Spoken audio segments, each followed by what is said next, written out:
Okay, welcome everyone to our podcast. So your hosts today are myself, Justin. I'm the DA Abroad European and UK Chair, and with me I've got Rory, who is the DA Abroad Global Leader. Rory? Yes, and with us we have two eminent guests. We have Martin Plaut, who is a fellow at the Institute for Commonwealth Studies and former BBC Africa editor. And we also have with us the DA Shadow Minister for Finance, Geordin Hill-Lewis. And we will be using their expertise today to cover topics around how the COVID-19 pandemic will affect South Africa both economically and perhaps politically in the future. Absolutely, great. So I think let's jump straight into it. So I think, Geordin, the first question I think to you is, obviously South Africa is recently announced a 500 billion rand stimulus package to try and counteract the negative effect of the COVID pandemic on the countries. Where do you see this primarily going, or who do you see this primarily directed at? Well, good evening, guys. It's very good to be with you, and Martin, very good to see you again, and thanks for the invitation. The government has announced a 500 billion rand stimulus package. It's mainly being divided into three areas. Firstly, social support for the needy, and that's being done through a direct cash transfer to people's bank accounts through the social welfare grant payment system. And that is about 70 billion.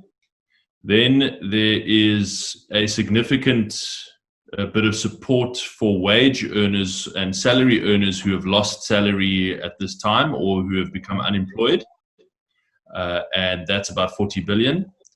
And then probably the biggest intervention is in the small business space through a government loan guarantee scheme of 200 billion. Which will provide soft loans to small businesses who are struggling through this time, and the government will stand as guarantor for those loans. So that'll be a cost that will only be borne in future years. Then there's some other bits and pieces. Obviously, a significant additional spend on healthcare to fight the virus itself, and for municipalities and so on. But those are the three big areas. It's social support to the poor, it's support to small businesses, and it's support to wage earners who have lost wages. Okay. And I mean, what are the DA thoughts on how this is all going to pan out, and the government's ability to deliver on what they've promised? Well, look, I mean, the international, what little research there is, and writing that there is on the economic response to this crisis, there is broad consensus that what you have to do is basically do whatever it takes to keep as many people as possible employed for as long as possible through the crisis, and as keep as many businesses as possible from closing down through the crisis, and then of course support the needy. So based on those principles, actually, I think it has been quite a good and much needed stimulus. The only problem is that in South Africa, unlike a lot of other countries, we don't have any of this money ourselves. This is not what might be called on budget money, because even before this crisis coming into this year, South Africa's economy was very weak. Our debt to GDP is extremely high.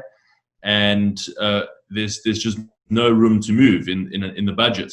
So all of this additional spending is going to be borrowed, and that means it has to be paid back at some time. But unfortunately, this sounds strange for those who may know some of my speeches and so on. This may sound strange coming from me, but you can't worry about the price tag of these things now. You've got to go for it. You've got to make it big and make it count, and get people over this crisis. And I like to think of it as a kind of bridge. What we are doing is providing a bridge, but it is only temporary.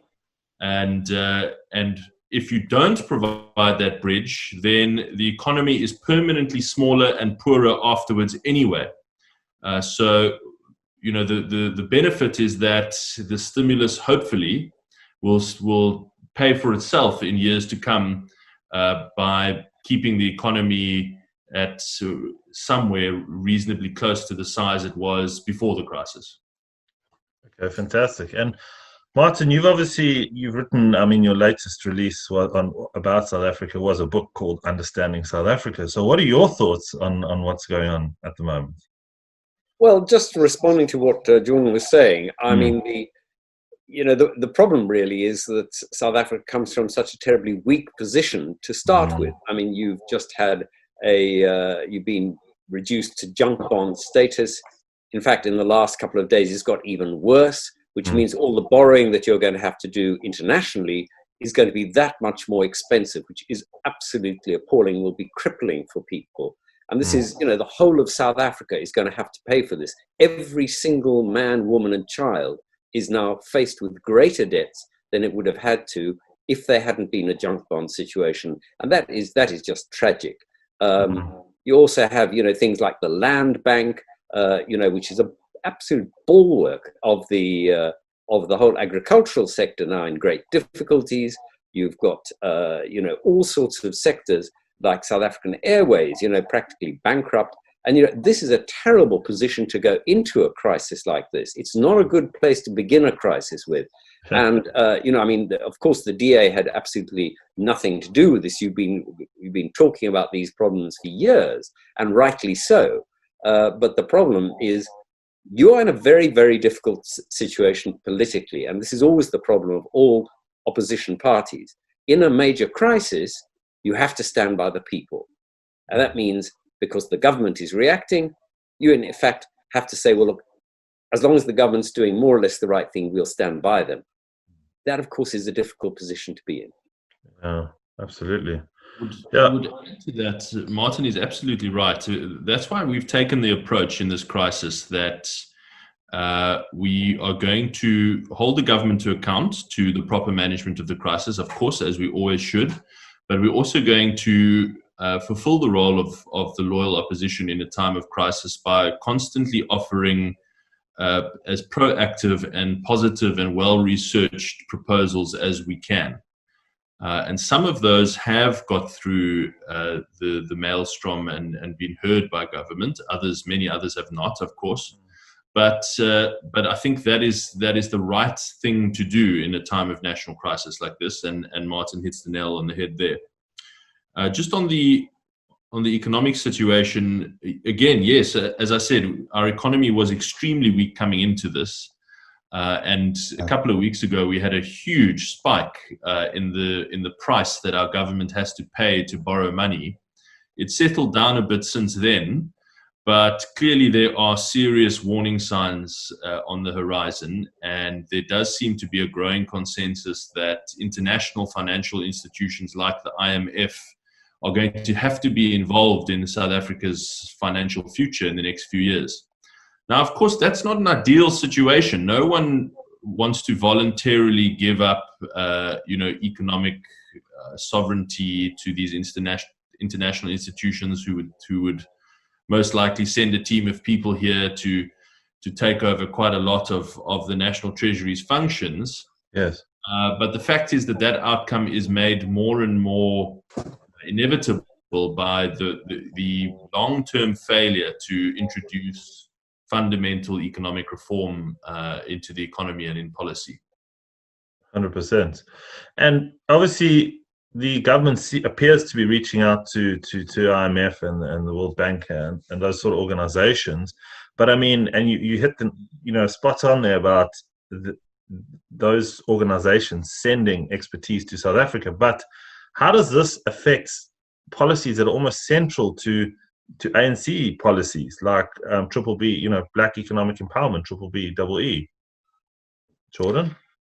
Look, the money that they've applied for now, they have clarified I won't get into the technicalities of all the different funding windows they called that the IMF has available, but essentially the window that we are knocking on for money right now does not come with conditionalities. Okay. You have to convince the IMF executive board that you are serious about reform. So that difficult conversation that will happen, but it's not like a full-scale IMF bailout program which comes with very strict conditionalities.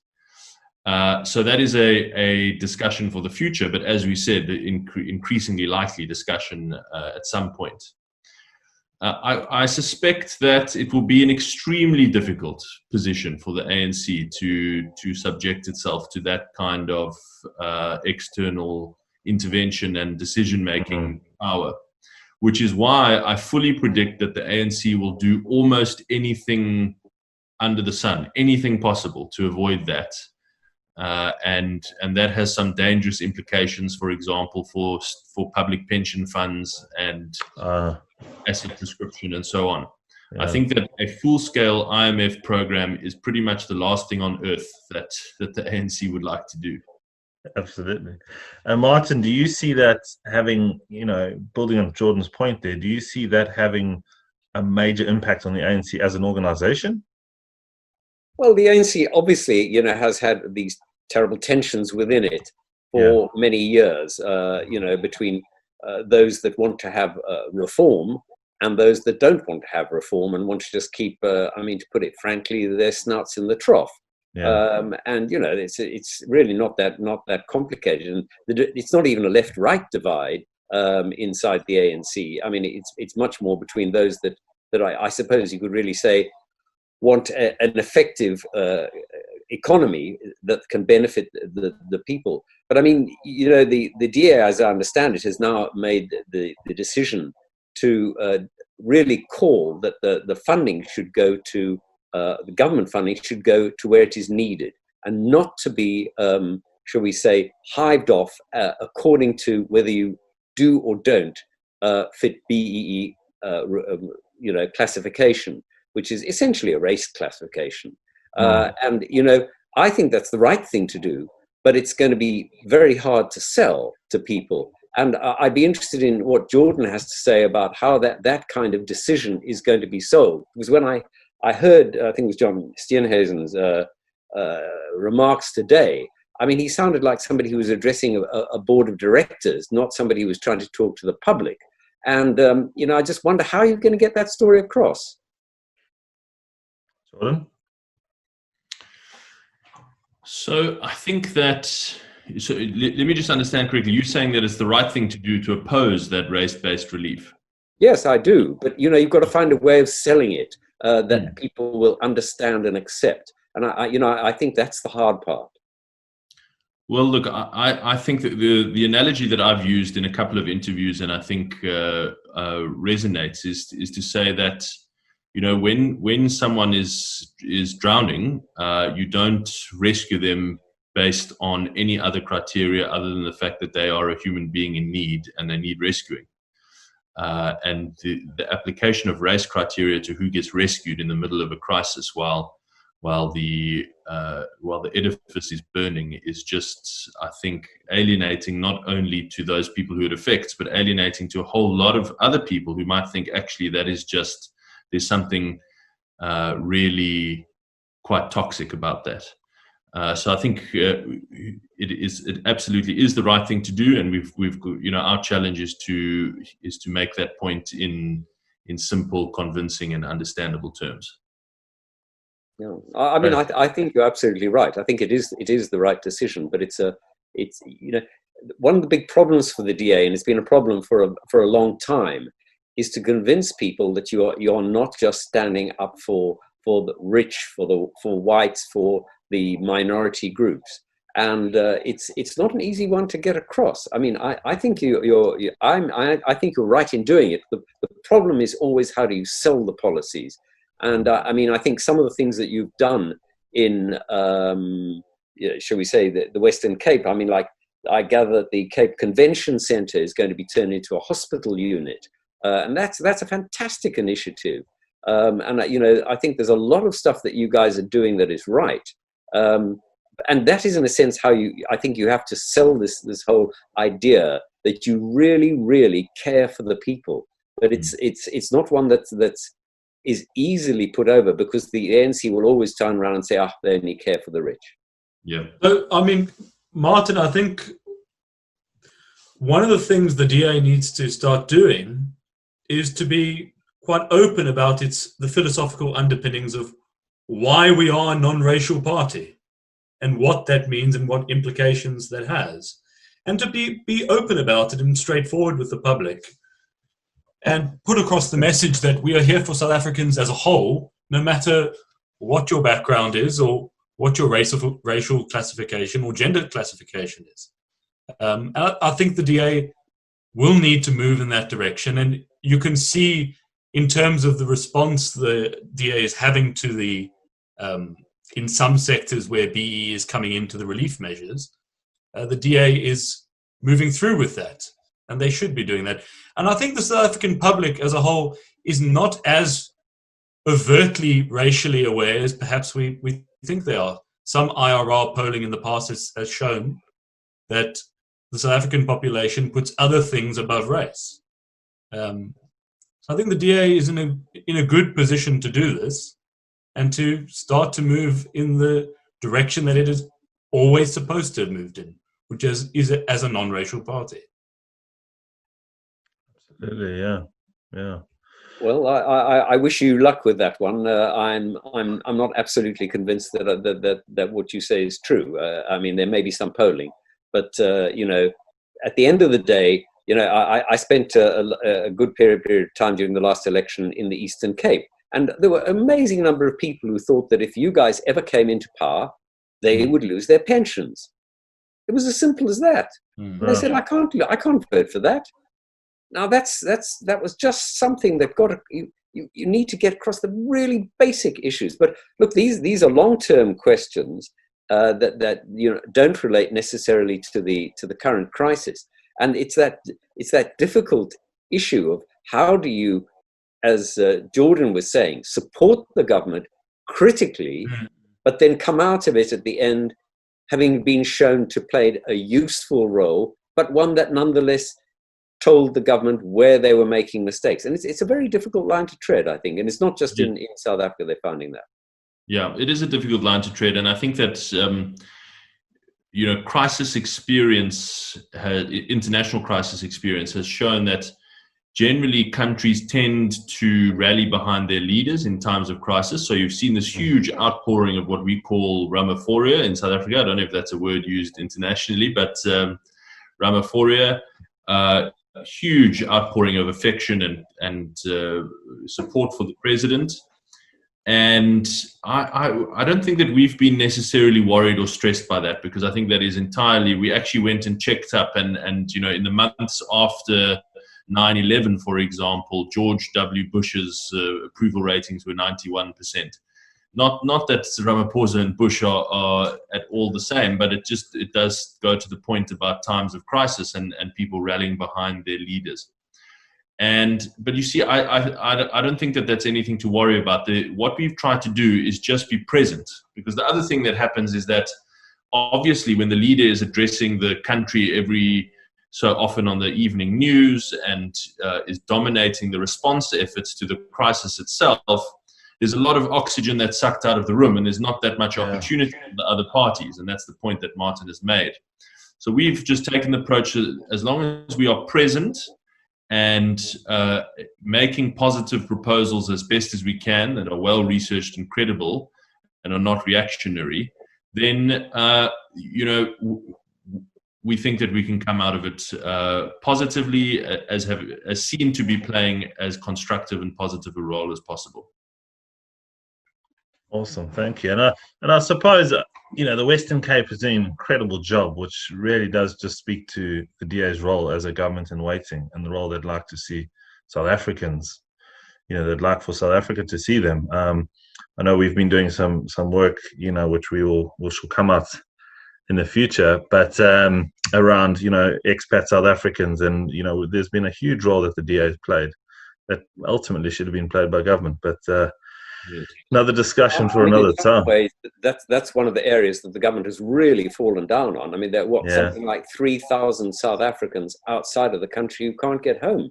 I believe Absolutely. something like 600 have gone home. There are 3,000 that are still waiting. And that is shameful that the government has been unable to or unwilling to really, get its arse in gear and make sure that this happens. These people need to come home. If they can't just be stranded. Absolutely. And that is the result of years of kleptocracy within DIRCO itself. So DIRCO, it's gone out, out of the radar in South Africa because the embassies are overseas. But we have known about the issues in the embassies for a very long time. Yes. And this is the result. DIRCO is unable to handle the crisis that is now hitting it. Absolutely. I think the crisis has shown, it's exposed the cracks. I didn't mean to interrupt you there, Geordin. You carry on. I mean, this is such an important point because the messages and the emails and sometimes the video messages that we've received from South Africans abroad who are really quite desperate. Many of them, scrape together a bit of money to go on holiday, find themselves trapped abroad, but have got no money, are trying to get friends and family to send them money from South Africa, and things can get desperate very quickly. And I get the sense that for years, these embassies have been used as a kind of dumping ground for failed cadres from South Africa. And now in this time when the embassies really need to be firing on all cylinders and sorting this stuff out, they are just absolutely nowhere. Absolutely, yeah. Well, gentlemen, I think we could speak on this for days and weeks and hours, and it would be good almost, I think, in a future episode to have a bit of a review, where we thought this might have gone and where it has gone, maybe in a couple months or a year, or God knows how long this will take to play out. But I just wanted to say thank you very much for your time. We've really appreciated having you on.